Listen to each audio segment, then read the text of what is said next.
সিস্টেমের ইনভেস্টিগেশন নিয়ে আমরা আলাপ করব, যে আমাদের এটা কার্ডিওভাস্কুলার সিস্টেমের ইনভেস্টিগেশনস।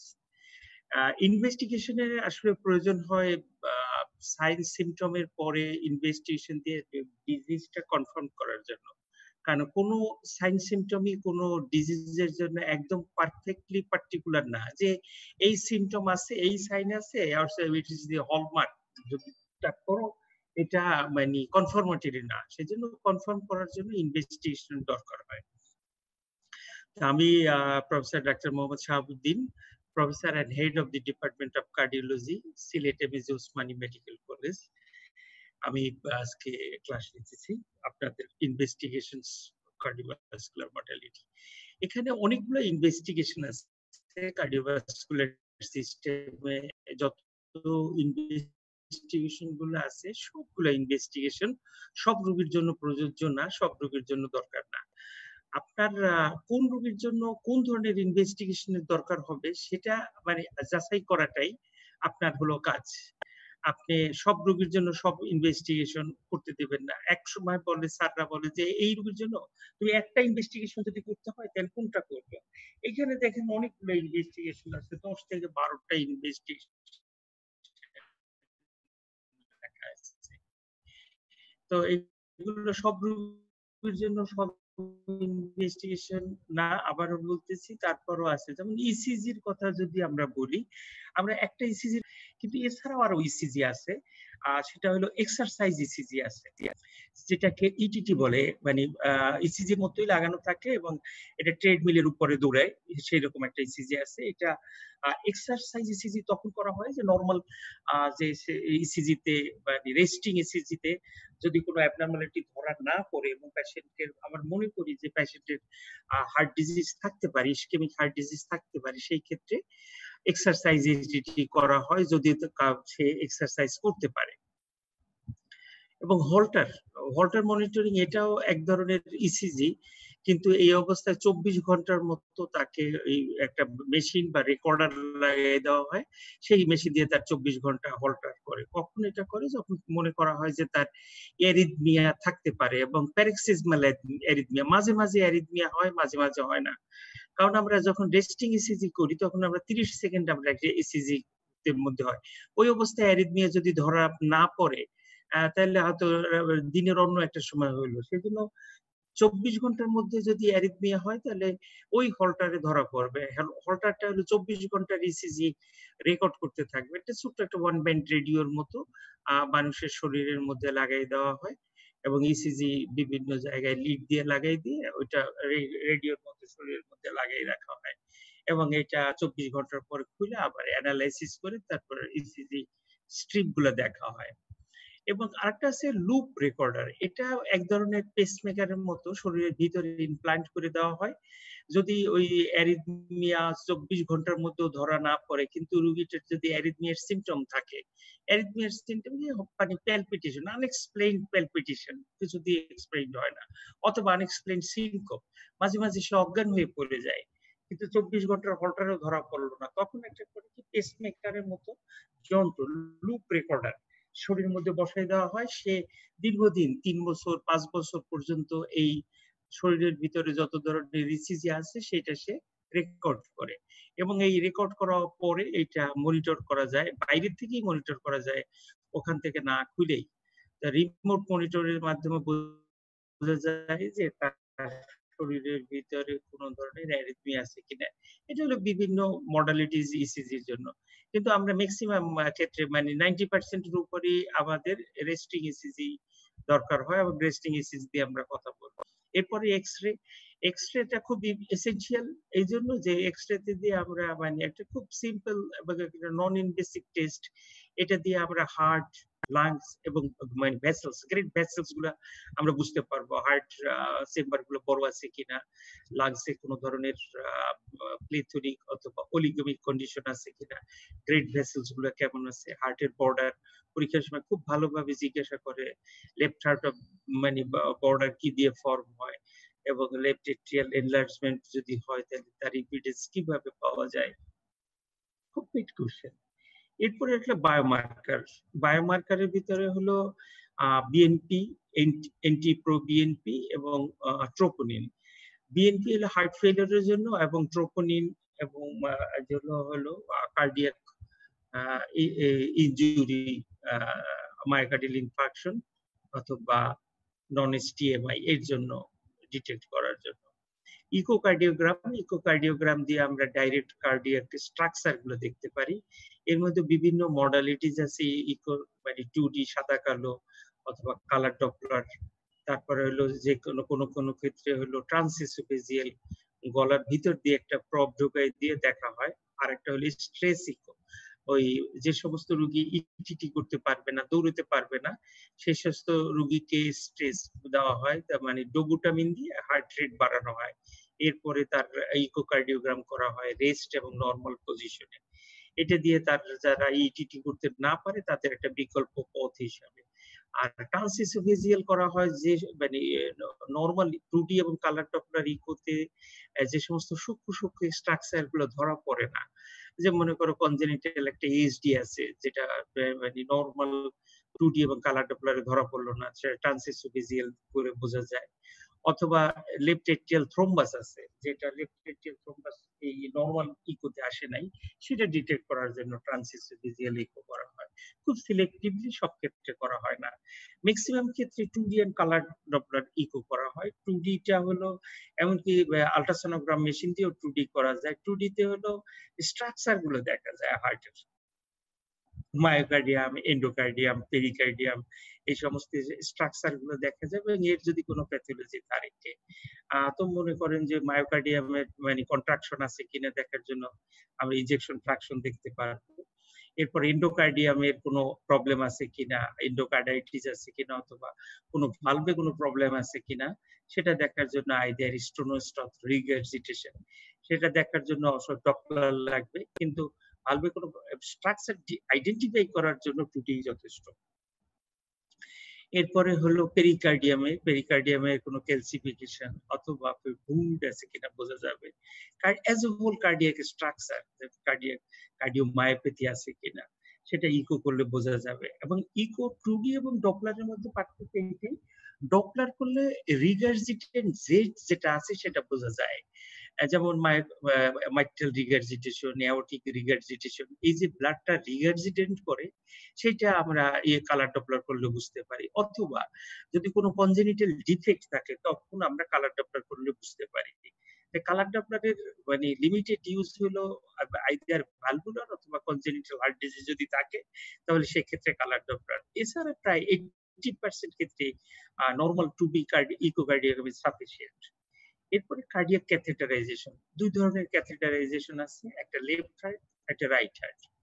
লেফট হার্ট ক্যাথেটারাইজেশন যেটা আমরা করোনারি আর্টারির এনজিওগ্রাম করে দেখি, করোনারি আর্টারির অ্যানাটমি, তার কয়টা ব্লক আছে, কতটা ব্লক থাকলে তার পার্সেন্টেজ কতটুকু আছে সেটা দেখি। আর রাইট হার্ট ক্যাথেটার করতে বলতে গেলে আমরা যে কনজেনিটাল মানে শান্ট অ্যানোমালি আছে, এএসডি, ভিএসডি, পিডিএ, ডাক্টারস আর্টারিসাস, এইগুলো যে আছে সেগুলো রাইট হার্ট ক্যাথেটার করে আমরা বুঝতে পারি। লেফট হার্ট ক্যাথেটারে আমরা আর্টারি পাঞ্চার করি, আইদার ফিমোরাল অথবা রেডিয়াল, এবং রাইট হার্ট ক্যাথেটারে আমরা ফিমোরাল ভেইন পাঞ্চার করে আমরা একটা আমাদের ক্যাথেটার ক্যাথেটার আমরা দিয়ে দিই। মোটামুটি সবচেয়ে বেশি টাকা কামায়। আরিফুল আপনি একটু আনমিউট করেন প্লিজ।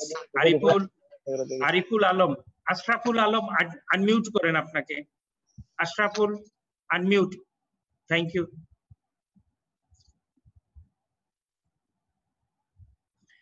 এবং রাইট এবং লেফট হার্ট ক্যাথেটারাইজেশন এভাবে করা হয়। এরপরে সিটি এনজিওগ্রাম এই মানে লেফট হার্ট ক্যাথেটারাইজেশন একটা বিকল্প হলো যে এটা সব রোগীর করা যাবে না, সব সময় করা যাবে না। যে সমস্ত রোগীর এনজিওগ্রাম নরমাল হওয়ার সম্ভাবনা বেশি, মানে যে মানে যদি আমরা প্রি টেস্ট প্রবাবিলিটি করি এবং তার যদি প্রি টেস্ট প্রবাবিলিটিতে তার যদি করোনারি আর্টারি ডিজিজ হওয়ার সম্ভাবনা মানে লো অথবা ইন্টারমিডিয়েট থাকে, এরকম যে মনে করেন একটা ইয়াং মানুষ ফিমেল, তারপর চেস্ট পেইন হইতেছে, তার ECG normal, echo normal, ETT normal, তার কোনো পজিটিভ ফ্যামিলি হিস্ট্রি নাই, রিস্ক ফ্যাক্টর নাই, এই সমস্ত রোগীর যদি আমরা এনজিওগ্রাম মানে করি, তাহলে সেই রোগীগুলোর যদি প্রিটেস্ট প্রবাবিলিটি করি, তাহলে এটার এনজিওগ্রাম মানে সরি প্রিটেস্ট প্রবাবিলিটি এটা করোনারি আর্টারি ডিজিজ হওয়ার সম্ভাবনা কম থাকবে। কাজে এই গ্রুপের পেশেন্টরে আমরা সিটি এনজিওগ্রাম করব। একটা জিনিস মনে রাখতে হবে সিটি এনজিওগ্রাম করতে গেলে, যে সে যেন করোনারি আর্টারি প্রায় নরমাল হয় এইরকমই একটা সিচুয়েশন আমার খুঁজে এবং বের করে নিতে হবে। কারণ হলো negative predictive value of city angiogram is nearly 100%। তার মানে যদি লো লাইকলিহুড মানে অবস্থায় তার যদি এনজিওগ্রাম নরমাল আসে, সিটি এনজিওগ্রাম, তাহলে এটা ভার্চুয়ালি নরমাল। কিন্তু যদি হাই লাইকলিহুড থাকে, যেন একটা রোগীর হার্ট অ্যাটাক হয়ে গেছে অথবা আনস্টেবল এনজাইনা আছে, ফ্যামিলি হিস্ট্রি পজিটিভ আছে, স্ট্রং ফ্যামিলি হিস্ট্রি আছে, ডায়াবেটিস এবং রিস্ক ফ্যাক্টর সহ আছে, সেই রোগীর আপনি সিটি এনজিওগ্রাম করতে যাবেন না। কারণ সিটি এনজিওগ্রামে তখন বলবে তার মানে ব্লক আছে 30-40%। এইটা সে একুরেটলি ডিটেক্ট করতে পারে না সিটি এনজিওগ্রাম। সেই জন্য আমরা সিটি এনজিওগ্রাম মানে ওই সমস্ত রোগীর করব না যাদের করোনারি আর্টারি ডিজিজ হওয়ার সম্ভাবনা বেশি থাকবে। সিটি চেস্ট খুব ইম্পর্টেন্ট মানে টুলস কার্ডিওভাস্কুলার সিস্টেমে, সেটা হলো আমরা ডিসেকশন দেখতে পারি, অ্যাওর্টিক ডিসেকশন আছে কিনা এবং পালমোনারি এম্বোলিজম। কারণ একুট চেস্ট পেইনের ইম্পর্টেন্ট ডিফারেন্সিয়াল ডায়াগনোসিস হলো aortic dissection and pulmonary embolism. বাইরের সমস্ত দেশগুলায় ওদের মানে সাথে সাথে এমার্জেন্সি ডিপার্টমেন্টের ওখানেই সিটি এনজিওগ্রাম বা সিটি চেস্ট এবং সিটি এনজিওগ্রাম করার সুযোগ থাকে। ওরা সিটি এনজিওগ্রাম করে দেখে নেয় যে ডিসেকশন বা পালমোনারি এম্বোলিজম আছে কি নাই। এরপরে আরো কিছু সফিস্টিকেটেড টেস্ট আছে, যেমন এমআরআই এখন মানে কার্ডিয়াক ক্যাথেটারাইজেশনের প্রায় বিকল্প করে ফেলছে এবং সে খুব accurately anatomy of the heart and great vessel দেখতে পারে, এবং ওই যে সিটি এনজিওগ্রামে যেটা সিটি চেস্টে যেটা ডিসেকশন আসছে সেটাও দেখতে পারে।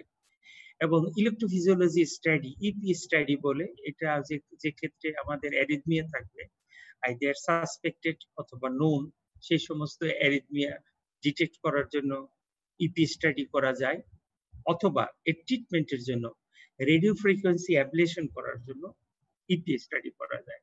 মনে করেন supraventricular tachycardia, recurrent supraventricular tachycardia that is not controlled with medical management, then the patient is sent for electrophysiology study and for ultimate radio frequency ablation করার জন্য। এটা কিছু না, মানে বাম সাইডে ফিমোরাল ভেইন দিয়ে কিছু ক্যাথেটার বা কিছু ডিভাইসের মতো জিনিস হার্টের ভিতরে ঢুকিয়ে দেওয়া হয় রাইট হার্টের ভিতরে, তখন এটা ম্যাপ করে কোথায় এই এক্সাজারেটেড পয়েন্টটা আছে সেটা খুঁজে বাইরে থেকে রেডিও ফ্রিকোয়েন্সি অ্যাবলেশন দিয়ে হাই ফ্রিকোয়েন্সি অ্যাবলেশন দিয়ে এটা জ্বালাইয়ে দেওয়া হয়, রাং জ্বালাইয়ের মতো অবস্থা আর কি। রেডিও মানে আরো সফিস্টিকেটেড কিছু স্টাডি আছে, যে রেডিও নিউক্লিওটাইড স্টাডি, এটা দিয়ে আসলে কার্ডিয়াক আউটপুট দেখা যায়, যদি কোনো ক্ষেত্রে প্রয়োজন হয় সাইজ এবং শেপ অফ দি হার্ট দেখা যায়, এবং মোস্ট ইম্পর্টেন্ট হলো ভায়াবিলিটি অফ দি মায়োকার্ডিয়াম দেখা যায় রেডিও নিউক্লিওটাইড স্টাডি দিয়ে, পেট পজিশন মিট্রন স্ট্র্যাটেজি সিনটিগ্রাফি দিয়ে দেখা যায়।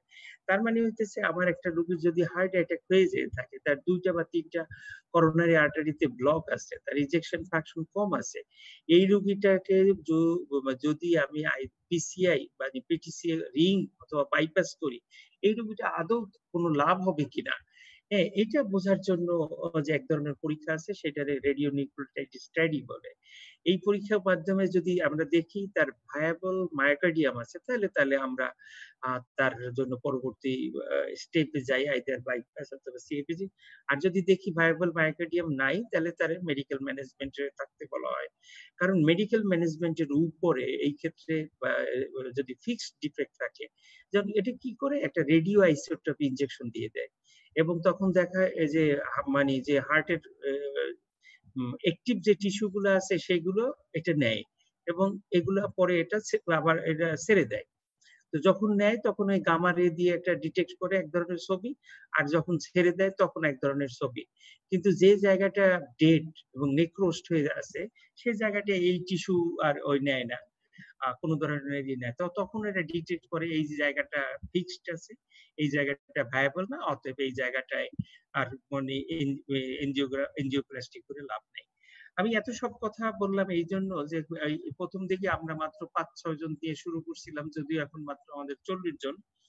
আমি এখন নেক্সট অল্প কয়েকটা মানে টপিকের মধ্যে থাকবো যেটা পরীক্ষা রিলেটেড, সেটা হলো এক্স-রে এবং ইসিজি। এই দুটি সব ম্যাক্সিমাম টাইম আপনাদের পরীক্ষার সময় জিজ্ঞাসা করবে, বাকিগুলো কদাচিৎ জিজ্ঞাসা করবে। তাহলে আমি নিচের গুলো যদি টাইমে যদি কভার না করি, তাহলে আমি নিচের গুলো আমি মানে বর্ণনা করতে পারবো না হয়তো, তখন আমি উপরের গুলোই আমরা বর্ণনা করতে থাকবো।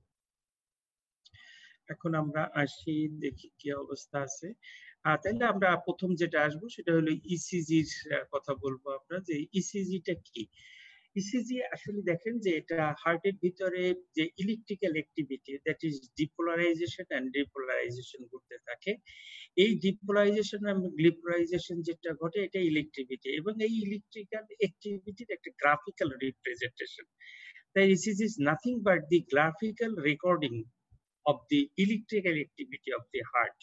এই যে নিচে একটা দেখেন পেপারের মতো, এটা গ্রাফ, এবং এর মধ্যে কিছু হাজি মানে হিবিজিবি আঁকা যা দেখেন, এটা হলো যে এই ডিপোলারাইজেশন অথবা রিপোলারাইজেশন, হার্টের বিভিন্ন চেম্বারের ডিপোলারাইজেশন এবং রিপোলারাইজেশন হওয়ার জন্য ছোট ছোট এরকম দাগ, বড় বড় দাগ তৈরি হয়।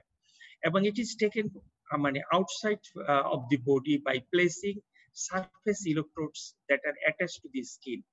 এগুলো কতগুলা ইলেকট্রোডের মতো বসানো হয় শরীরের বিভিন্ন অংশে, বসায় এটাকে আলটিমেটলি মানে কালেক্ট করা হয় অথবা এদের ডিসপ্লে করা হয়।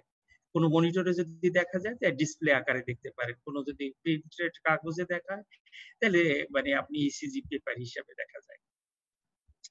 এইরকম একটা ছবি দেখেন, এরকম বিভিন্ন জায়গায় যে ছোট ছোট বোল্টের মতো লাগানো আছে, এইটা লাগানো হয় ৬টা চেস্টের উপরে এবং হাতে পায়ে ৪টা লাগানো হয়।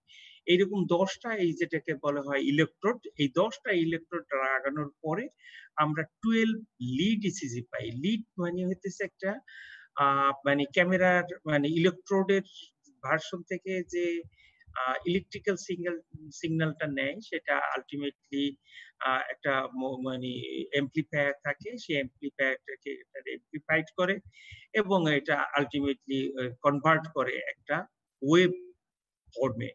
এই যে ওয়েভ মানে একটা ডিফ্লেকশন মানে তৈরি করে। তাই ইলেকট্রিক্যাল অ্যাক্টিভিটিকে যখন সে ওয়েভে পরিণত করে, তখনই আমরা একটা লিড হিসাবে পাই। লিড জাস্ট লাইক ক্যামেরার মতো। তাইলে আমরা ১০টা লিড মানে ইলেকট্রোড প্লেস করে আমরা 12 লিড ইসিজি পাই। এটা হলো বাইরের থেকে। যদি এই ইসিজি আবার ওই যে হার্টের ডান মানে বাম দিকে একটা দেখেন কতগুলো স্ট্রাকচার ঢুকানো আছে। এরকম হার্টের মধ্যে যদি আমরা কিছু ক্যাথেটার মানে ঢুকিয়ে দিয়েও আমরা কিন্তু ইসিজি করতে পারি। তাহলে আমরা এই যে ইসিজিটা করি এটাকে বলা হয় ইন্ট্রিনসিক কয়েড, কারণ হার্টের উপরে ডাইরেক্ট উপরে আমরা রাখি নাই। হার্টের উপরে পেরিকার্ডিয়াম আছে, পেরিকার্ডিয়ামের উপরে চেস্ট ওয়াল, চেস্ট ওয়ালের উপরে আমরা ইসিজি রাখা লিড রেখা ইলেকট্রিক্যাল অ্যাক্টিভিটি দেখার চেষ্টা করতেছি। অতএব এই যে স্কিন অথবা চেস্ট ওয়াল অথবা হার্টের চতুর্দিকের যদি কোনো স্ট্রাকচারের কোনো পরিবর্তন হয় তাহলে ইসিজিতে সাধারণত পরিবর্তন হবে। এই জন্য লিড অ্যান্ড থিন মানুষের ভালো ইসিজি, লম্বা মোটা ইসিজি পাওয়া যাবে, মোটা মানুষের ইসিজি কম পাওয়া যাবে, অথবা পেরিকার্ডিয়াল ইফিউশন নিউমোথ্রাক্স থাকলে ইসিজি হ্যাম্পার করবে। স্বাভাবিক অর্থেই হার্টের কোন সাইজ এবং শেপের পরিবর্তন হলেও ইসিজির পরিবর্তন ঘটবে।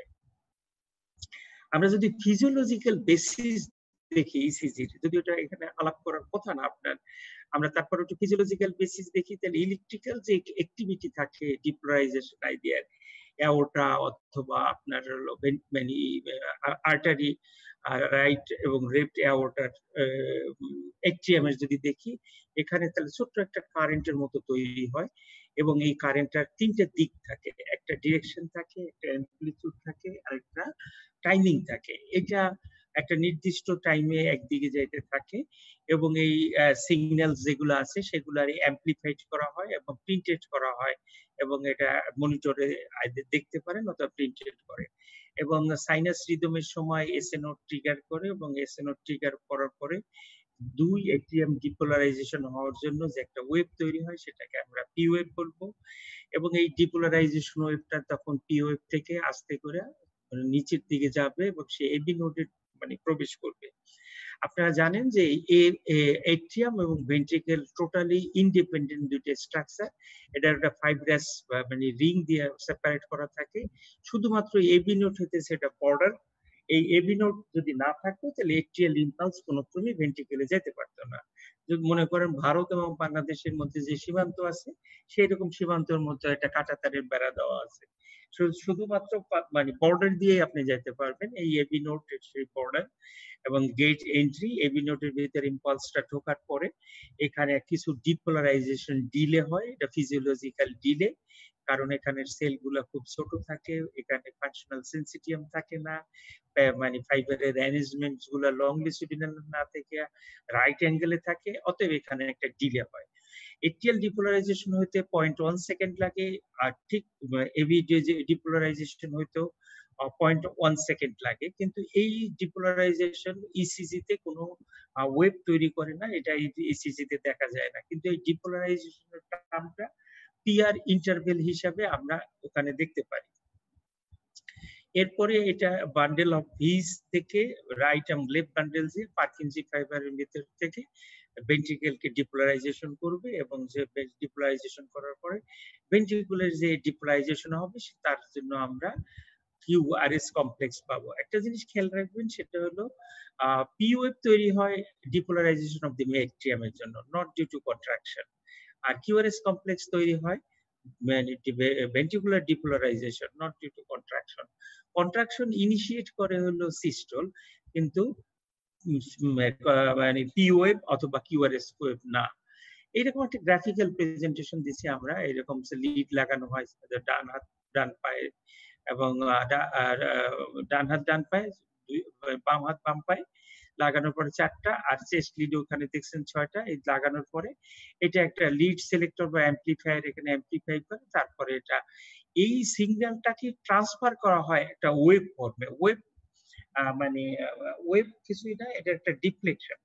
ডিফ্লেকশন মানে ইসিজি তে এরকম করা হয়, এবং এখানে পেপার স্পিড থাকে 25 মিলিমিটারের মতো, এবং ভোল্টেজ থাকে 10 মিলিমিটার পার থাকে, এবং 10 মিলিমিটারকে আপনারা 1 মিলি ভোল্ট করবেন।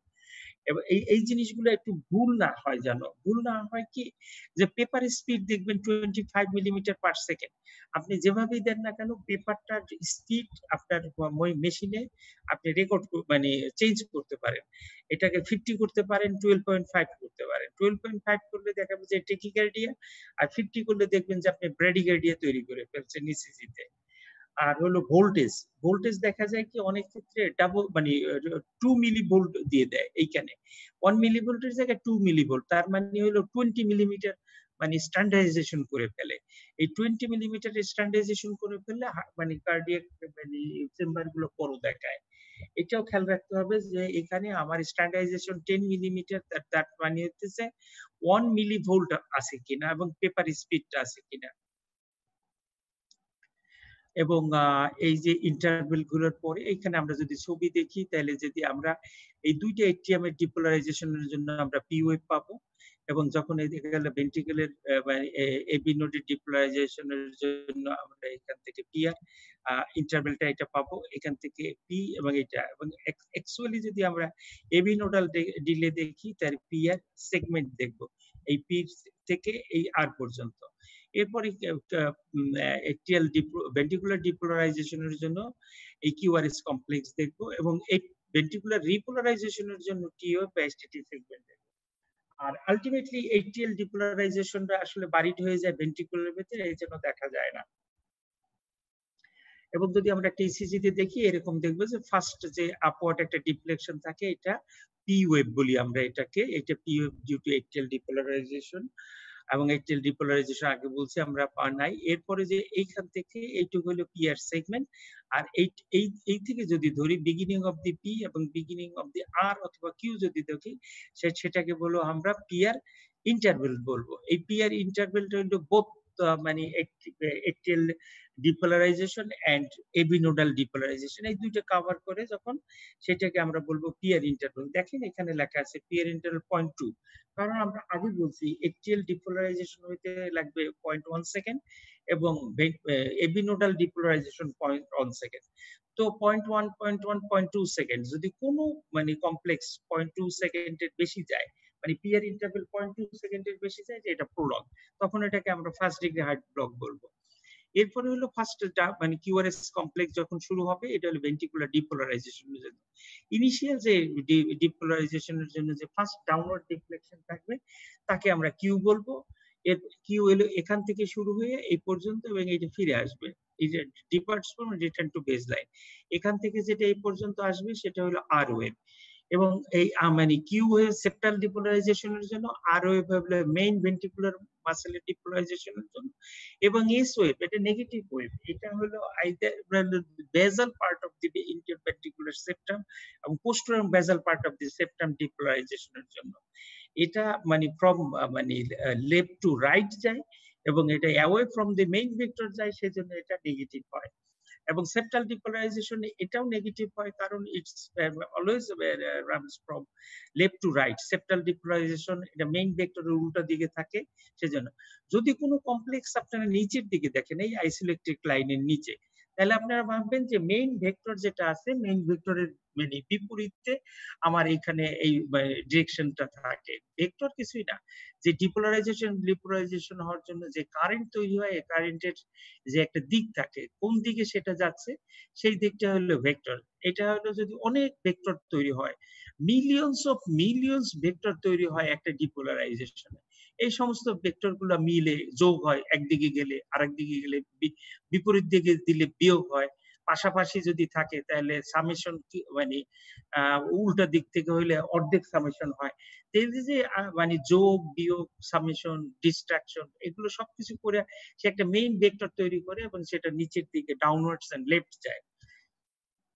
এবং আলটিমেটলি এই যদি আমরা এরকম দেখি যে পি ওয়েভটা অ্যাক্টিয়াল ডিপোলারাইজেশনের জন্য এবং পিআর ইন্টারভেলটা যেটা আছে সেটা আসলে মানে এবি নোডাল ডিলের জন্য এটা পিআর মানে ইন্টারভেলটা, এই যে এইটুকু PR interval, sorry PR segment, এই থেকে এই পর্যন্ত হলো পিআর সেগমেন্ট, আর এই পি সহ যদি আমরা কাউন্ট করি এটা পিআর ইন্টারভেল। এটা কিউআরএস কমপ্লেক্স এবং এই টি ওয়েভ এই ডিপোলারাইজেশনের জন্য। সো কিউআরএস কমপ্লেক্স এই ক্ষেত্রে ডিপোলারাইজেশনের জন্য দায়ী এটুকু। যদিও এত ডিটেইলস আমাদের পড়ানোর মানে কথা আমার এই সেকশনে না, কিন্তু মানে পরবর্তীতে আরো মানে ক্লাস হবে কিনা তা নিশ্চিত না, সেজন্য আমি অন্য সবকিছু কম পড়াই এটা একটু পড়ানোর চেষ্টা করতেছি। কারণ অন্যান্য বছর মানে ইসিজির উপরে আমি নিজে 5 থেকে 6টা ক্লাস নিতাম, কিন্তু এবছর তো তোমাদের সেই সুযোগ করোনার জন্য আর হচ্ছে না। তো ইসিজির ইউজ যদি জিজ্ঞাসা করে পরীক্ষার সময় হর হামেশাই জিজ্ঞাসা করে কেন তুমি ইসিজি করবা। ইসিজির ইউজ মানে 5টা ইউজ আছে, 5টা ইউজের ভিতরে আপনি 5টা বলতে পারলে ভালো, না বলতে পারলে 4টা উপরে 4টা জিনিস বলতেই মানে হবে। সেটা হইতেছে প্রথম কথা হইতেছে sir it is a very useful instrument for evaluation of the symptoms of the cardiovascular system. Cardiovascular যে কোনো সিমটম হোক না কেন তার ইভ্যালুয়েশনের জন্য আমরা একটা ইসিজি করব, সে চেস্ট পেইন হোক, shortness of breadth, palpitation, syncope যাই হোক না কেন তার জন্য ইভ্যালুয়েশনের জন্য একটা ইসিজি করব। Sir it is gold standard for arrhythmia, that is rate and rhythm, conduction disorder, cardiac arrest and pacemaker. এটা হলো গোল্ড স্ট্যান্ডার্ড এই 4টা জিনিসের জন্য। রেট এন্ড রিদমের জন্য কারো যদি কোনো রকম প্যালপিটেশন অথবা সিনকোপ থাকে তার একটা ইসিজি লাগবেই। পরীক্ষা মানে আপনারা অনেক সময় পরীক্ষা আসলে দেখেন যে স্যার আমার বুক ধড়ফড় করে, প্যালপিটেশন হয়, আমরা বলি তাহলে তুমি একটা ইসিজি করে দেখো, সেইটার জন্য।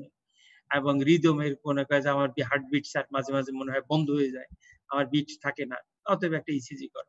অতএব রেট এন্ড রিদম দেখার জন্য এটা, কারো যদি ব্লক থাকে কন্ডাকশনের জন্য এটা, কার্ডিয়াক অ্যারেস্ট মানুষ মরে গেলে আপনারা ইসিজি করতে পাঠান স্ট্রেট লাইন দেখার জন্য, এবং পেসমেকার যদি ইমপ্লান্ট করা থাকে তার মানে ইনভিশনের জন্য এটা গোল্ড স্ট্যান্ডার্ড। আর it is main test for ISD. আমি কতগুলো টার্ম মানে বিশেষণ ইউজ করছি এক্ষেত্রে। ইট ইজ মেইন টেস্ট, তারপরে হলো ভ্যালুয়েবল টেস্ট, মেইন টেস্ট হলো আইএসডি, এমআই অথবা ইসকেমিয়া আছে কিনা, হার্ট অ্যাটাক হলো কিনা, সেটার জন্য তাকে আমরা বলি। এটা উপরের দিকটা কভার করে যে চেস্ট পেইন আছে অথবা হার্ট অ্যাটাক হইতে পারে, ইসিজি একটা করি। ইট ইজ ভ্যালুয়েবল মানে test for chamber size. Left ventricular, right ventricular hypertrophy, left atrial enlargement, right atrial enlargement আছে কিনা এগুলো বোঝা যায়। এবং supportive test, heart failure, congenital heart disease, valvular heart disease, electrolyte imbalance, আরো অনেক কিছুর জন্য এটা আছে। এটা মানে বলতে পারলে ভালো, না বলতে পারলে উপরের থেকে অন্তপক্ষে 4টা বলতে পারলে মোর দেন এনাফ। এখন 12 লিড ইসিজি, আমরা তো দেখছেন আপনার ইলেকট্রোড লাগাই 10টা, কিন্তু আমরা পাই লিড পাই হলো 12টা। স্যাররা বলে যে একটা 12 লিড ইসিজি করে নিয়ে আসো, এবং আগের দিকে স্যাররা বলতেছে উইথ লং মানে লিড 2 লিড, লং লিড 2 নেওয়ার কারণ হতেছে লং লিড 2টা থাকে হলো রাইট আর্ম এবং লেফট লেগের মানে এই দুইটা কানেকশন তৈরি করা, এবং এই দুইটা হলো এই দুই জায়গার ভিতরে থাকে এবং এক্সিস্টে থাকে ঠিক এই লিড বরাবর। অতএব সমস্ত কমপ্লেক্স এই বরাবর ভালো থাকবে, এই জন্য স্যাররা এইখানে তৈরি করে পি ওয়েভ, কিউআরএস কমপ্লেক্স সবকিছু এই জায়গায় ভালো দেখা যায় বিদায় লিড 2 কে স্যাররা পছন্দ করে। The leads are the electrodes. We speak of the electrical activity of the cells, and ECG machine converts them to waves. তাহলে ইলেকট্রিক্যাল অ্যাক্টিভিটি যে লিড গুলো তৈরি করে এবং এটা কনভার্ট করে ওয়েভসে। ওয়েভস কিছুই না, একটা ডিফ্লেকশন, আইদার পজিটিভ অথবা নেগেটিভ ডিফ্লেকশন। আমরা আগেই বলছি আমরা 4টা লিম্বে এবং 6টা চেস্টে এই লিড গুলো লাগাই, এবং এটা রাইট রেট আর্ম এবং ওইতে লাগানো হয়, লেফট লেগে লাগানো হয়, এবং আসলে রাইট আর্মেও লাগানো হয়। রাইট আর্ম কোনো ইলেকট্রিক্যাল অ্যাক্টিভিটি থাকে না, এটা একটা আর্থিং ইলেকট্রোড হিসাবে কাজ করে। এরকম দেখেন 4টা লিড লাগানো হয়, এবং V1 to V6 এ ও শেষ লিড গুলো এখানে লাগানো হয়। 1 2 3 4, 4টার মধ্যে রাইট সাইডে মানে আর্থিং এবং এইগুলা কানেকশন দিয়ে এইটা এবং এইটার কানেকশন, রাইট আর্ম থেকে লেফট লেগের কানেকশন লিড 2, এবং লেফট আর্ম থেকে এখানে কানেকশন দিয়ে এটা লিড 3 তৈরি করা হয়, এবং যেটা প্রত্যেকটাই 60 ডিগ্রি অ্যাপার্টে থাকে। এই লিড গুলো কিছুই না, একটা ক্যামেরার মতো হার্টকে বিভিন্ন অ্যাঙ্গেল থেকে ছবি তোলে। আপনাদের যাদের ডিএসএলআর ক্যামেরা আছেন তারা বিভিন্ন অ্যাঙ্গেলে ছবি তোলেন, ডান কাতে বাম কাত পরে শুয়ে যায়, ঠিক মানে আমার লিডও এরকম হার্টকে বিভিন্ন অ্যাঙ্গেলে দেখে। এবং লিড 1 2 এবং 3 আছে। লিড কতগুলো আছে? লিড 12টা লিড আছে। লিড 1 2 3, এভিআর, এভিএল, এভিএফ এবং V1 to V6।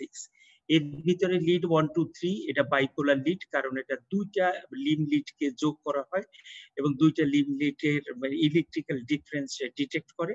একটা দিককে নেগেটিভ ধরা হয়, একটা দিককে পজিটিভ ধরা হয়। যেমন লিড 1 যদি আমরা ধরি সেটা হলো 0 ডিগ্রি অ্যাঙ্গেলে, আমরা পরের ছবিটা দেখি। লিড 1 যদি আমরা ক্যালকুলেট করি, রাইট আর্মকে আমরা নেগেটিভ হিসেবে ধরি, লেফট আর্মকে আমরা পজিটিভ হিসেবে ধরি, এবং এখানটা এই এক্সিসটা থাকে হলো 0 ডিগ্রি অ্যাঙ্গেলে। এটা হার্টে আমরা যদি চতুর্দিকে একটা 360 ডিগ্রি অ্যাঙ্গেল ভাগ করি, এর মাঝামাঝি জায়গাটা যদি ধরি তাহলে 180 0 to 180 ডিগ্রি বা এই মাঝখানটা, এবং এর উপরেরটা সব নেগেটিভ এবং নিচেরটা পজিটিভ। এটা বাই কনভেনশন এরকম তৈরি করা হয়। এবং লিড 1টা থাকে যে এটা যদি নিচের দিকে নামাই আসেন এই 0 লেভেলে, তো মনে করেন যে এটা 0 লেভেলে, লিড 1 অলওয়েজ 0 এক্সিসে থাকবে একদিকে, আর ডান দিকে থাকবে হলো এর হলো 180 ডিগ্রি সেন্টিগ্রেড ডিগ্রিতে। এরপরে লিড 2 যেটা আমরা তৈরি করি সেটা রাইট আর্মকে নেগেটিভ এবং লেফট লেগকে পজিটিভ করা হয়, এবং এটাও থাকে হলো তোমার হলো 60 ডিগ্রি অ্যাঙ্গেলে, কারণ লিম লিড গুলো সবকটা 60 ডিগ্রি অ্যাঙ্গেলে থাকবে, একটা 60 আর একটা 60 আরো একটা 60, তার মানে 120 ডিগ্রি।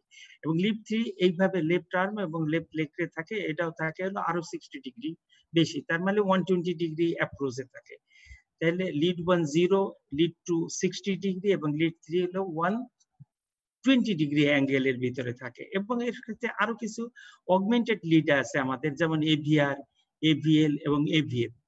এই ক্ষেত্রে কি করা হয়, একটা আর্মকে মানে পজিটিভ ধরা হয় এবং বাকি দুইটা আর্ম যে রাইট আর্ম এবং লেফট আর্ম, যদি আমরা এভিএল এর কথা চিন্তা করি, এভিএল এ এইখানে লেফট আর্মকে পজিটিভ রাখা হয় এবং রাইট আর্ম এবং লেফট আর্মের এই দুইটার কানেকশন সেন্ট্রাল পয়েন্টে এখানে এসে এটাকে নেগেটিভ জিরো হিসাবে ধরা হয়। এটা ভার্চুয়াল, আমরা যে এখন ক্লাস নিতেছি ভার্চুয়াল ক্লাস, এরকম এটা একটা ভার্চুয়াল জিরো পয়েন্ট হিসাবে কাউন্ট করা হয়। এবং এভিএল এইভাবে, এভিএর ঠিক একইভাবে এখানে পজিটিভ থাকে এভিএর এ, আর এই এভিএল এবং এভিএল দুইটাকে নেগেটিভ ধরে মানে এখান থেকে এটা তৈরি করে। ঠিক এভিএল এইরকম, রাইট আর্ম এবং লেফট আর্ম দুইটার কানেকশন এখানে জিরো রাখা হয় এবং লেগকে এটা পজিটিভ ধরা হয়। তো এরকম করে একটা ট্র্যাডিশনাল লিম্ব লিড তিনটা আছে 1 2 3, আর এটা হচ্ছে এইভাবে। আমরা যাচ্ছি না, এইরকম এক্সিস যদি আমরা দেখি, আমরা বলছি হার্টকে আমরা টোটাল একটা এক্সিস হিসাবে ভাগ করি। এটা লিড 1 থাকে এই এক্সিস বরাবর, লিড 2 থাকে 60 ডিগ্রি বরাবর, এই বরাবর থাকে লিড 2, এবং লিড 3 থাকে আবার 120 বরাবর। এবং ঠিক যদি এভিএল রে আমরা যদি করি, এভিএল, এভিএফ এবং এভিআর এটা থাকে হলে 120 ডিগ্রি মানে ব্যবধানে এক একটার থেকে। অতএব এভিএফ আমাদের এখানে, এভিএফ যদি প্লাস 90 ডিগ্রি থাকে, এখান থেকে 1 ডিগ্রি হলো মাইনাস 30 ডিগ্রি। এই মাইনাস 30 ডিগ্রি থেকে এই থাকবে, এইটা হলো নর্মাল এক্সিস। যদি কোনো ভেক্টর ঠিক এই বরাবরে থাকে সেটা নর্মাল। 30 ডিগ্রি থেকে এই পর্যন্ত 150 ডিগ্রি হলো এটা, আরেকটা হলো এখানে রাইট এক্সিস ডেভিয়েশন থাকবে।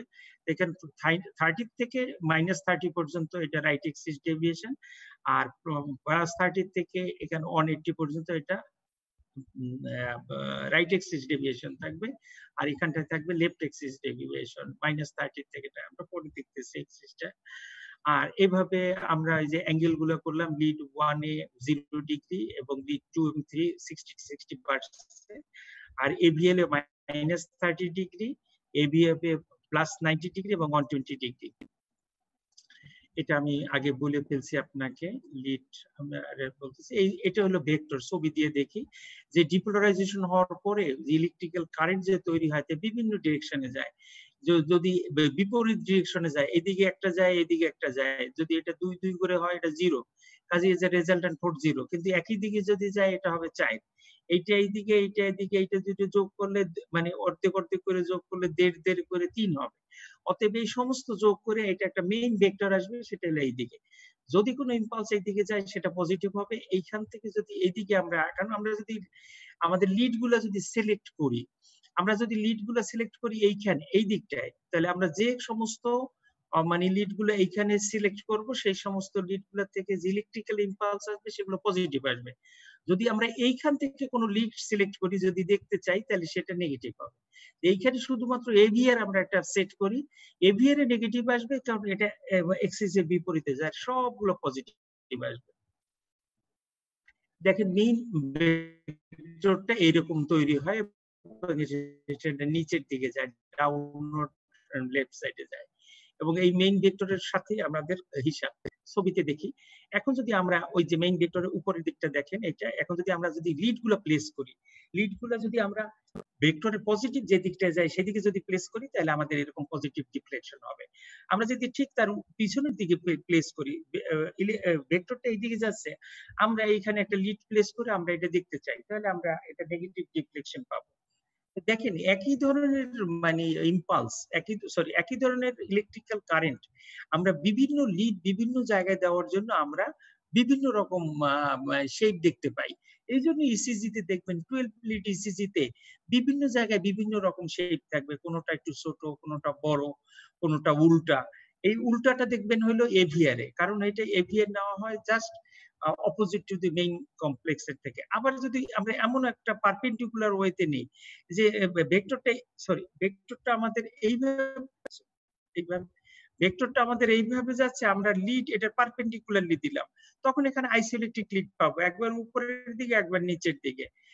এই যে লিডের এইটা দেখে আপনি লিড গুলো দেখে আপনি বলতে পারবেন যে মানে লিডের ইসিজি স্ট্রিপ দেখে বলতে পারবেন যে আমার কারেন্ট এই অবস্থায় বা আমাদের মেইন ভেক্টর এখান থেকে আমার কি রকম আছে। এবং লিড 1 এ আমরা এরকম বলছি, লিড 1 আমরা বলছি যে এটা আমরা 0 ডিগ্রি থাকে, এবং লিড 1 এ আমরা জানি যে লেফট আর্ম এবং রাইট আর্মের ভিতরে যে ইলেকট্রিক্যাল পোটেনশিয়াল আছে সেটা দেখি মিন কিউআরএস কমপ্লেক্স এই দিকে থাকে, মানে -90 থেকে +90 এর মধ্যে থাকে। অতএব যে কমপ্লেক্সেরই মিন কিউআরএস কমপ্লেক্স এটার মধ্যে থাকবে সেটা পজিটিভ ডিফ্লেকশন দেবে। আর ঠিক যদি আমি এখান থেকে AB এর থেকে তুলি তাহলে এটাই নেগেটিভ হয়ে যাবে। ঠিক একইভাবে 2 এবং 3 একইভাবে পজিটিভ ডিফ্লেকশন দেবে, যেহেতু তার মেইন ডিফ্লেকশন এইদিকে, মেইন ভেক্টর এইদিকে। লিড 2 তে আপনি দেখেন রাইট আর্ম এবং লেফট আর্মের দিকে থাকে এবং এটাও ডিরেকশন ঠিক এই বরাবরে থাকে। সব কমপ্লেক্স সেই জন্য এই জায়গায় ভালো দেখা যায় লিড 2 তে। লিড 3 তে এটা হলো লেফট আর্ম এবং লেফট লেগের ভিতরে, এখানেও মেইন কিউআরএস কমপ্লেক্স এই দিকে থাকে, দেখে এটা পজিটিভ হয়। ম্যাক্সিমাম টাইমে আপনারা জিজ্ঞাসা করেন এক এক লিডে এক এক রকম হয় কেন, তার কারণ এই জন্য। এভিএল ঠিক একইভাবে মেইন ভেক্টর একদিকে থাকে বিধায় হয়, কিন্তু যদি আমরা এভিআর চিন্তা করি তাহলে এভিআর এর ঠিক উল্টা। কারণ এভিআর এ আমার লিডটা মানে আমার লিড আছে এখানে রাইট আর্মে, আমার ভেক্টর যাচ্ছে নিচের দিকে, অতএব সমস্ত কমপ্লেক্স উল্টা থাকবে। যদি এভিআর এ উল্টা না থাকে তাহলে ভাববেন যে আপনার লিড প্লেসমেন্টে গন্ডগোল আছে। এভিএফ এ পজিটিভ থাকবে। আচ্ছা, এই জায়গাটায় আমরা মানে যে এভিএল, এভিআর এবং এভিএফ বোঝানোর চেষ্টা করছি। এভিএল এখানে আমরা বলছি এটা অগমেন্টেড লিড, এইটা কানেক্ট করা হয় লেফট আর্মের সাথে অন্য দুইটা রাইট আর্ম এবং লেফট লেগ যেটা থাকে সেটা হিসাব করে কানেক্ট করা হয় এবং সেন্ট্রাল পয়েন্ট এখানে থাকে। এভিএল এর সাধারণত আইসোইলেকট্রিক পয়েন্ট অথবা পজিটিভ থাকে। ঠিক এভিআর যদি হয় সেটা অ্যাওয়ে ফ্রম দি থাকে, এটা নেগেটিভ থাকবে। এবং যদি লিড 1 এ থাকে ডেফিনেটলি পজিটিভ থাকবে এবং লিড 2 স্ট্রংলি পজিটিভ থাকবে লিড 2 তে। কারণ লিড 2 60 ডিগ্রি আমরা জানি, এভিএফ 90 ডিগ্রি এবং লিড 3 হলো 120 ডিগ্রি, 60 ডিগ্রি এবং 120 ডিগ্রি অ্যাপার্ট। এবং রাইট এবং লেফট এক্সিস ডেভিয়েশন এরকম হয়, যদি লিড 1 এ নেগেটিভ থাকে তাহলে সেটা রাইট এক্সিস ডেভিয়েশন হয়, কারণ সে 0 থেকে 180 ডিগ্রির দিকে যাবে, এবং লিড 2 তে থাকলে লেফট এক্সিস ডেভিয়েশন হবে। এরকম এক্সিস ডেভিয়েশন এটা নরমাল। এটা 90 থেকে 30 পর্যন্ত নরমাল এক্সিস, এবং এখান থেকে হলো 90 থেকে 180 পর্যন্ত এটা রাইট এক্সিস ডেভিয়েশন। যদি লিড 1 এ নেগেটিভ হয় কি হয়, লিড 1 এ নেগেটিভ হলে এটা এই দিকে চলে আসবে এবং এটা রাইট এক্সিসে চলে যাবে, এবং লিড 2 তে নেগেটিভ হলে এটা এই দিকে চলে আসবে, এটা লেফট এক্সিসে চলে আসবে। লিড গুলো এভাবে প্লেস করা হয়, সারফেস এভাবে থাকে। আমি এটা একটু কঠিন জিনিস, সেটা একটু বুঝিয়ে দেওয়ার চেষ্টা করতেছি যে এটা মানে ডিপোলারাইজেশনের জন্য সেপ্টাল ডিপোলারাইজেশন এর লেফট টু রাইট হয়। অতএব এটা B6 এর থেকে যদি আমরা কালেক্ট করি তাহলে এটা নেগেটিভ ডিফ্লেকশন দেবে, যেহেতু এটা away from B6 and B5, আর পজিটিভ ডিফ্লেকশন দিবে B1 B2 তে, যেহেতু এটা থাকে রাইট ভেন্ট্রিকুলার উপরে, সেই জন্য। অতএব ইনিশিয়াল কমপ্লেক্সটা থাকবে কিউআরএস কমপ্লেক্স, ইনিশিয়ালি R থাকবে B1 এ এবং ইনিশিয়াল Q থাকবে B5 B6 এর, সেম থিং, একই জিনিসের জন্য দুইটা। এবং এরপরে লেফট ভেন্ট্রিকুলার যে মাস আছে তার মানে ডিফ্লেকশনের জন্য R কমপ্লেক্স তৈরি হবে B5 B6 এ, ঠিক একই সাথে এটা S হবে, যেহেতু এটা away from the main vector থাকে B1 B2 তে, সেই জন্য এটা S হবে। এবং শেষ পার্ট ভেন্ট্রিকুলার আরবির জন্য এটা থাকে টুয়ার্ডস দি রাইট, এই জন্য এটা নেগেটিভ হবে B5 B6 এবং পজিটিভ হবে B1 B2। B1 থেকে B4 এর দিকে যায়, আস্তে আস্তে এই শেপ গুলো চেঞ্জ হয়, এখান থেকে প্রোগ্রেশন আর ওয়েভ তৈরি হইতে থাকে, এবং এই কমপ্লেক্স গুলাই এখানে দেখানো আছে। এবং এটা পি ওয়েভ, পরীক্ষার সময় পি ওয়েভ থাকে, এটা স্মল রাউন্ডেড ডিফ্লেকশন অন পিওপ এর অ্যাবনরমালিটি, এটা আপওয়ার্ড হতে পারে, ইনভার্টেড, বাইফেসিক, ডোম শেপড এবং ফ্ল্যাটার এবং ফিব্রিলেশন। এইরকম যদি থাকে এটা ফিব্রিলেটিভ ওয়েভ, আপনাদের পরীক্ষার সময় একটেল ফিব্রিলেশন থাকে। আর যদি এরকম সটুথ অ্যাপিয়ারেন্স থাকে তাহলে এটা ফ্ল্যাটার ওয়েভ। আর এরকম ডোম শেপ যদি থাকে তাহলে এটা লেফট এট্রিয়াল এবং রাইট এট্রিয়াল মানে লেফট এট্রিয়াল এনলার্জমেন্টের জন্য থাকে। আর এই আপরাইটটা যদি এরকম টল এবং পিক থাকে সেটা রাইট এট্রিয়াল এনলার্জমেন্টের জন্য থাকে। এই চারটা জিনিস পরীক্ষার সময় থাকে পরীক্ষার সময়। আর একটা ইসিজি কিভাবে আপনি ইন্টারপ্রেট করবেন আপনার রিভিশনে এটা দেওয়া আছে, খুব ভালো চার্ট। চেয়ে বেশি কিছু লাগবে না। প্রথমে রেট এন্ড রিদম বলবেন, কার্ডিয়াক এক্সিস দেখে বলবেন। 1-2 তে পজিটিভ থাকলে নরমাল, এরপর পি ওয়েভ দেখবেন। আমরা বলছি পি ওয়েভের ডিপোলারাইজেশন হয় 1 সেকেন্ড, তার মানে 2.5 ঘট লম্বা থাকবে, 2.5 ঘর পাশে থাকবে, কোনো ক্রমেই 2.5 ঘরের বেশি থাকবে না। কারণ ছোট এক ঘর হলো 1 সেকেন্ড, আর ওদিকের 0.1 সেকেন্ড, 2 সেকেন্ডের বেশি হবে না। কিউআরএস কমপ্লেক্সের ডিউরেশন তাও 0.1 সেকেন্ড, এইজন্য 0.12 সেকেন্ডের বেশি হবে না। যদি কোনো কমপ্লেক্স 0.12 সেকেন্ড বেশি হয় তাহলে সেটা হোয়াইট কমপ্লেক্স, এবং সেটা বান্ডেল ব্রাঞ্চ ব্লক থাকবে। এবং অ্যামপ্লিটিউড সাধারণত নরমাল থাকে, যদি লেফট ভেন্ট্রিকুলার হাইপারট্রফি থাকে তাহলে এটা বড় থাকবে। কিউওয়েভ ইন্ডিকেট করে মায়োকার্ডিয়াল ইনফার্কশন, এবং এসটি সেগমেন্ট যদি ইলেভেশন থাকে সেটা এমআই। টিওয়েভ ইনভার্সন থাকতে পারে, সেটা মানে ইসকেমিয়ার জন্য। এবং এটা আমরা দেখাইছি এক্সিস ডেভিয়েশনের জন্য, আগে বলছি আমরা যে নরমাল -30 থেকে এই পর্যন্ত। এবং ইসকেমিয়া এবং ইনফার্ক্ট যদি আমরা দেখতে চাই, এরকম যদি এসটি সেগমেন্ট নরমাল এবং এখানে যদি এসটি সেগমেন্ট ইলেভেশন হয় তাই সেটা এসটি সেগমেন্ট ইলেভেশন এমআর জন্য, এবং এসটি সেগমেন্ট ডিপ্রেশন যদি হয় সেটা হলো ইসকেমিয়ার জন্য। এবং কতটুকু এসটি সেগমেন্ট ইলেভেশন করা লাগবে সেটা আপনাদের, আমরা ক্লাসিক্যালি এমবিবিএস এ পড়াই যে 1 millimetre in limb lead and 2 millimetre in chest lead. এই যে যদিও একটু পরিবর্তন হয়ে গেছে, এটা 2 মিলিমিটার সব জায়গায় চেস্ট লিডের, কিন্তু B2 and B3 তে এটা 1.5 হলো ফিমেলদের ক্ষেত্রে, 2 হলো 40 বছরের ঊর্ধ্বে যে সমস্ত মানে লোক আছে তার জন্য। বলবেন না বলতে পারলে ওই যে আপনি যেটা জানেন 1 millimetre limb lead, 2 millimetre chest lead বললেই চলবে। সিজি চেঞ্জটা কিরকম হয়, প্রথম যেটা আছে নরমাল, দ্বিতীয়টা উইদিন মিনিটস এ তৈরি হয় বি, দ্যাট মানে হলো এসটি সেগমেন্ট ইলেভেশন।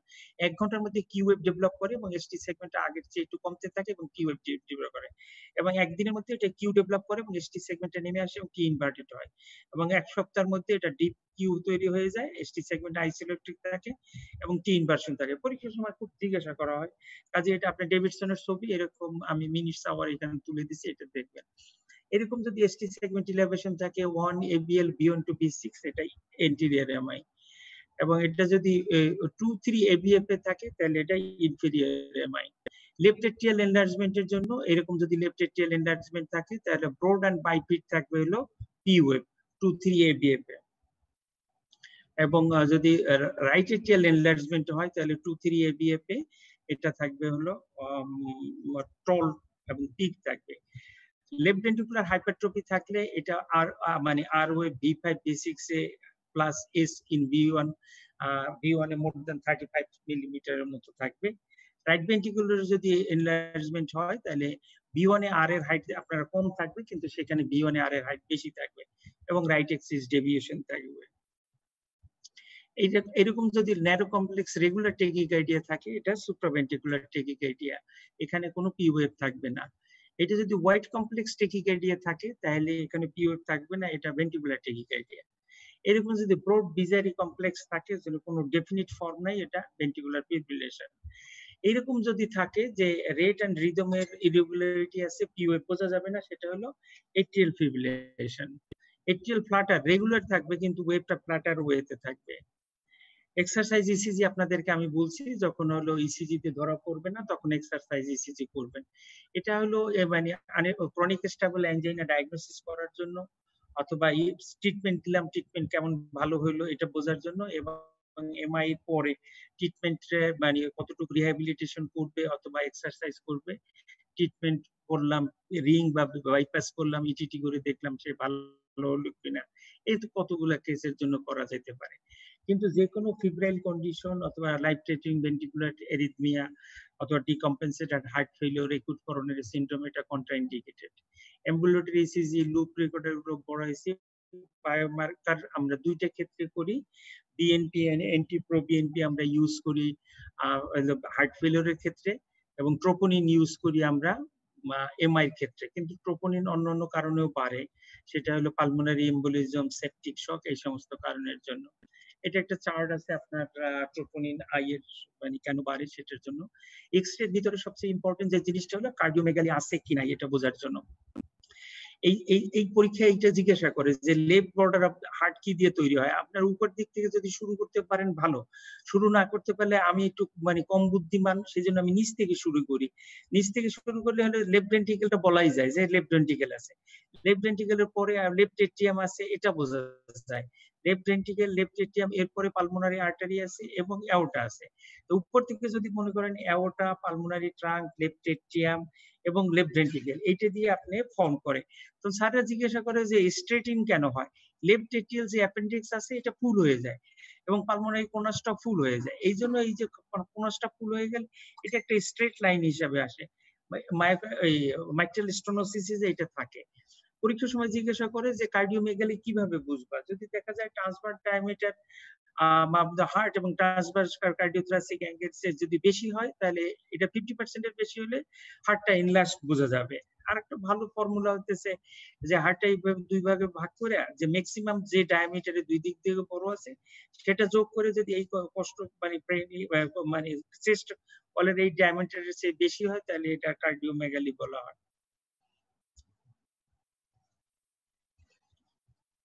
চেম্বার ডাইলেটেশনের জন্য যদি মানে বলি, আমরা ওই যে লেফট এট্রিয়াল ডাইলেটেশনের জন্য আমরা বলছিলাম straightening of the left bladder হবে, রাইট সাইডে ডাবল মানে কার্ডিয়াক শ্যাডো থাকবে, ফ্যাকাল্টি। আচ্ছা, আর widening of the angle of the carina হবে। রাইট এট্রিয়াল ডাইলেটেশনের জন্য স্পষ্ট এরকম থাকে না, তো এই ডান দিকের বর্ডারে কার্ডিয়াক শ্যাডোটা বড় থাকে। লেফট ভেন্ট্রিকুলার ডাইলেটেশনের জন্য লেফট বর্ডার যেটা হার্টে থাকে সেটা রাউন্ডেড তৈরি হয় বর্ডারটা,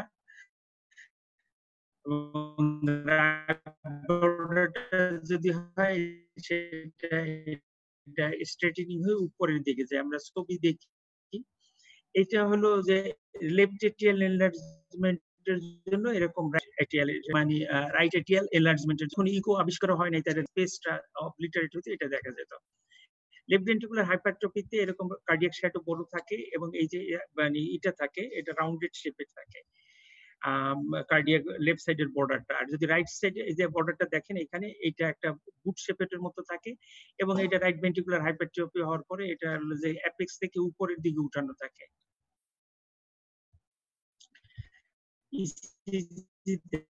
আপনারা আরো দেখবেন এই সমস্ত গুলো। আর এখানে আরো পেরিকার্ডিয়াল ক্যালসিফিকেশন দেখা যায় এই ইসিজিতে, এই অবলিক ভিউ তো পেরিকার্ডিয়াল ক্যালসিফিকেশন আছে। এই এক্সরেতে যদি আমরা ভাগ করি যে এক্সরে প্লেথরিক এবং অলিগমিক ভাগ করি, যদি প্লেথরিক মানে কম মানে সরি অলিগমিক মানে টপ, আর অ্যাসাইনোসিস থাকলে সাইনোটিক হলো এইচডি শান্ট গুলা এইচডি বিএইচডি, আর যদি সাইনোটিক হয় টিজিএ। এবং কতগুলো ক্যারেক্টারিস্টিক শেপ দিয়ে আমরা বলতে পারি যে হার্ট কার্ডিওমেগালি হয় যে কোনো কারণে যদি আন্ডারলাইং স্ট্রাকচারাল অ্যাবনরমালিটি থাকে, যে মানে শান্ট অ্যানোমালি থাকে, কোঅ্যাক্টেশন থাকে, এইচডি বিএইচডি পিডিএ থাকে, তখন বুট শেপ হার্ট হয় টেট্রালজি অফ ফ্যালুটে, ক্যারেক্টারিস্টিক কার্ডিয়াক শ্যাডো যেটা। আর এগন সাইড হয় সেটা হইতেছে টিজিএ তে, এবং বক্স শেপটা ইউবেস্টিন অ্যানোমালিতে আমি দেখাইতে পারবো না। ট্রাইকাসপেটাসিয়া এবং পিবি দেখেন কিরকম হয়। এরকম যদি একটা থাকে, এটা দেখেন একটা কলসের মতো, এটা পেরিকার্ডিয়াল ডিফিউশনের জন্য তৈরি হয়। আর যদি এরকম থাকে রাইট সাইডে দেখেন বুট শেপেড হার্টের মতো তৈরি হইতেছে, এবং এটা ক্যারেক্টারিস্টিক টেট্রালজি অফ ফ্যালুটের জন্য। এটা যদি হয় পেটেন্ট ডাক্টাস আর্টারিয়াসিস এর জন্য, এখানে যে প্লেথরিক মানে লাং ফিল্ড আছে এবং অ্যাওর্টাটা বড় আছে, এই সমস্ত ক্ষেত্রে কার্ডিয়াক শ্যাডো বড় আছে, এটা পিডি এর জন্য হয়। এটা এগ অন সাইড, এটা টিজি এর জন্য। এরকম দেখতে একদম এগের মতো এক সাইড থেকে যদি দেখা যায়। আর এটা হলো একটা অ্যানোমালাস, যে এই মানে ফিগার অফ 8 এর মতো দেখা যায়। এটা total anomalous pulmonary venous drainage, এইখানে একটা এবং এখানে একটা, এবং রিব নসিং থাকে প্রটেকশন অফ দি আউটার জন্য। এবং মাল্টিপল ভালভুলার হার্ট ডিজিজ থাকলে এই দিক দিয়ে পেলিওরিথরিক থাকবে, লাং ভাস্কুলার মার্কিং প্রমিনেন্ট থাকবে এবং কার্ডিয়াক শ্যাডো বড় থাকবে। এটা মিক্সড ভালভুলার হার্ট ডিজিজের জন্য হয়। ইকোকার্ডিওগ্রামে আপনাদেরকে বলছি যে এইভাবে মনে রাখবেন, মায়োকার্ডিয়াম দিয়ে এলবি ফাংশন দেখে, এন্ডোকার্ডিয়াম দিয়ে ভালভুলার হার্ট ডিজিজ এবং স্ট্রাকচার গুলো দেখে, ভেজিটেশন, থ্রম্বাস, পেরিকার্ডিয়াম দিয়ে ইফিউশন এবং ক্যালসিফিকেশন অথবা কনজেনিটাল হার্ট ডিজিজ এগুলো দেখতে পারে। এবং ট্রান্সইসোভেজিল আপনাদের মানে ওইভাবে বলছি যে এই স্ট্রাকচার গুলো যদি না মানে এই ধরা পড়ে তখন এইগুলা দেখার জন্য হয়, কারণ এই ক্ষেত্রে একটা প্রোব ঢুকিয়ে দেওয়া হয় গলার মধ্যে এবং সূক্ষ্ম সূক্ষ্ম জিনিসগুলো যেগুলা মানে ধরা না পড়ে সেগুলো দেখানো যায়। স্ট্রেস ইকোকার্ডিওগ্রাম আগে বলছি যে আপনাদের যে ইটিটি যারা করতে পারবে না তাদের স্ট্রেস করা যায়। ইকোর ভিতরে ঔষধ মানে ডোবুটামিন দিয়ে হার্ট রেটটা বাড়াইয়া ইকো আগে এবং পরে করে কম্পেয়ার করা যায়। সিটি এনজিওগ্রাম আগেই বলছি আপনাদেরকে যে যাদেরকে মানে ইন্টারমিডিয়েট এবং লো প্রবাবিলিটি থাকবে তাদেরকে কনভেনশনাল এনজিওগ্রামের জায়গায় সিটি এনজিওগ্রাম করা যায়। এবং সিটি স্ক্যান আবার বলছি যদি যেহেতু 2 মিনিট সময় আছে, সিটি স্ক্যান যেটা আছে সেটা আপনাদের মানে অ্যাওর্টিক ডিসেকশন এবং পালমোনারি এম্বোলিজমের জন্য করা যায়। এমআরআই ঠিক একই যেন করোনারি আর্টারি, করোনারি না, অ্যানাটমি অফ দ্য হার্টের জন্য করা যায়। কার্ডিয়াক ক্যাথেটারাইজেশন রাইট হার্ট করা হয় কনজেনিটালের জন্য, লেফট হার্ট করা হয় করোনারি আর্টারির জন্য। এইভাবে এনজিওগ্রাম করে ব্লকগুলো দেখা যায়। করোনা শেষ হলে আপনাদের ইপি স্টাডি আমরা বলছি অ্যারিথমিয়া ট্রিটমেন্টের জন্য করা যায়। রেডিও নিউক্লিওটাইড খুব রিজার্ভ টেস্ট, এটা সব ক্ষেত্রে করা হয় না। মায়োকার্ডিয়াল পারকিউশন ইমেজিং, এটা মায়োকার্ডিয়াল মেটাবলিজম এবং ভায়াবল পারকিউডিয়াম আছে কিনা সেই জন্য দেখায়। নিচের গুলো আপনারা এক লাইন করে পড়বেন, যেরকম আপনাদেরকে আমি এই যে প্রথম স্লাইডে যেটা দিচ্ছি আপনারা এইগুলো পড়বেন। একটু ডিটেলস আপনারা ইসিজিটা মানে ইচ্ছা করে আমি পড়াইছি, যেহেতু আমি কার্ডিওলজিস্ট আমি সেই জন্য আপনাদের ইসিজিটা আমি পড়াই দিছি যে আপনার এই আর বাকিগুলো এক লাইন পরীক্ষার সময় জিজ্ঞাসা করেন। নিচের গুলো হলো এক লাইন আর উপরের ইসিজি এক্স-রে এই এবং এই দুইটা হলো আপনারা খুব ভালো করে পড়বেন। আপনাদের ইকো, কার্ডিয়াক ক্যাথেটারাইজেশন, বায়োমার্কার এক লাইনের বেশি জানার দরকার নাই, জাস্ট এক লাইন করে জানবেন। তো টাইম শেষ, 10টা বাজে, আমি এখানে শেষ করতে চাচ্ছি। আর এখানে আমার একটা ইমেল অ্যাড্রেস দেওয়া আছে, যদি তোমাদের কারো এই লেকচারটা দরকার হয় আমার ইমেইলে মাইদের মেসেঞ্জার অথবা ইসে নক করে আমি তোমাদেরকে এটা দিয়ে দেব। কারণ এটা দেখো investigation of cardiovascular system for 54 batch, 54 ব্যাচের জন্য এটা তৈরি করা হয়েছে। এটা 55 ব্যাচ পড়বে না, আর 53ও এটা পড়ে নাই। আগামী বছর যখন তৈরি করব তখন তোমার এই ব্যাচ থাকবে না। এক লেকচার আমি 1 বছর পড়াই, পরের বছর পড়াই না। তো ধন্যবাদ সকলকে অ্যাটেন্ড করার জন্য, এই বৃষ্টির মধ্যে কষ্ট করে তোমরা থাকার জন্য। আল্লাহ।